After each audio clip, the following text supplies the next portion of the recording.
She survived the impossible. He was the reason, to colleagues, to lives bound by fate and the fall. In the wild, fear became shelter, and shelter became love. But when rescue arrives, not everyone will be ready to return. The impact tore the sky apart, a thunder of metal and fear. Then came silence, a silence so heavy it seemed to drown even the wind. Among wreckage and smoke, she opened her eyes. Her body ached, the air tasted of iron, the world spun in ashes and light, the beige suit torn, the white blouse stained. Her perfume mingled with the bitter scent of fuel. And then a hand, firm, warm, trembling. His, pulling her from the wreckage, like someone rescuing what the heart refuses to lose. He was bleeding, soot on his face, breath ragged, but his eyes said what words could not. As long as I breathe, you live. She looked at him, dazed, and even without understanding, she knew destiny had just been rewritten. His clothes were completely destroyed. He only had his pants left, which were ripped up to his thighs, revealing a beautiful, muscular, and sensual body. The forest swallowed them whole. Days and nights blurred into a single endless hour. Rain came without warning. The cold crept into their bones. Silence screamed louder than fear, built a shelter from branches and plastic scraps, shared the last protein bar. Before drinking, he offered her water. Before resting, he made sure she was warm. His care was a quiet devotion she couldn't explain, and slowly she began to admire it. The man who once avoided her gaze in the office was now the one keeping her heart alive. But the wilderness demanded its price. Food ran out. They learned to hunt with stones, chew on roots, live off instinct alone. When hunger hit hardest, he would smile and say, "At least we still have each other." And somehow, that was enough. The next day brought the worst. Crossing a rushing river, she slipped on the stones. A scream, a whirlpool. Her body swept away as if the earth itself wanted to steal her from him. He ran shouting her name, Anna, Anna, stumbling, falling, until he saw the body being swept away by the waterfall. Without thinking, he jumped. The impact was brutal. Water swallowed him, spun him under, filled his lungs with chaos. But he fought, and when he surfaced, she was there, lifeless, floating. He dragged her to shore, shaking, half-conscious, pressed her chest, breathed for her, begged, and when she gasped coughing water, he broke tears, laughter, relief. She looked at him through trembling lips. "Why would you do that?" He pressed his forehead to hers. "Because I loved you long before the world fell." She didn't answer. She didn't need to.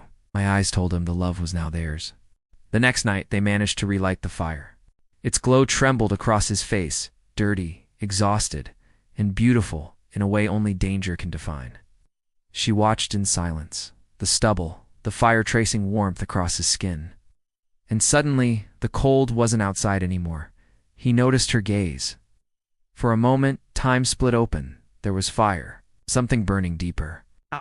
No words. Only breath, the wind in the leaves and the small distance between them disappearing.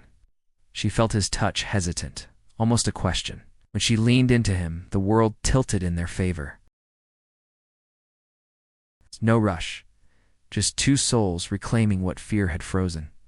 Their eyes met and no further words were needed. He understood perfectly what she wanted to say, and she felt everything he wanted to show. The embrace came quickly, the touch, the kiss, the scent. Everything was part of a perfect atmosphere of love and desire that floated in the air. His hands gripped her thighs, strong, burning. She stroked his muscular chest, while the kiss radiated love, warmth, and desire. They lay down on their makeshift bed, and desire took it upon itself to end the night in its most beautiful form of love. The wind dimmed the flame. But what burned between them, time would never extinguish. The following days were the hardest. Hunger devoured them. Hope flickered like a dying ember. He went out to hunt, promising to return before dark. When she found him near the stream, he was on the ground, his arm marked by a snake bite. The venom had spread feverish skin, shallow breath. She fell beside him, tears mixing with rain. "Don't you dare leave me." He tried to smile. "The forest chose me first," but she refused. Holding his arm tightly, she brought her lips to the wound. The taste was bitter, metallic, but she didn't stop. Her breath mingled with his, fear tangled with something deeper, older, a hunger that had nothing to do with food. Oh. The world stood still.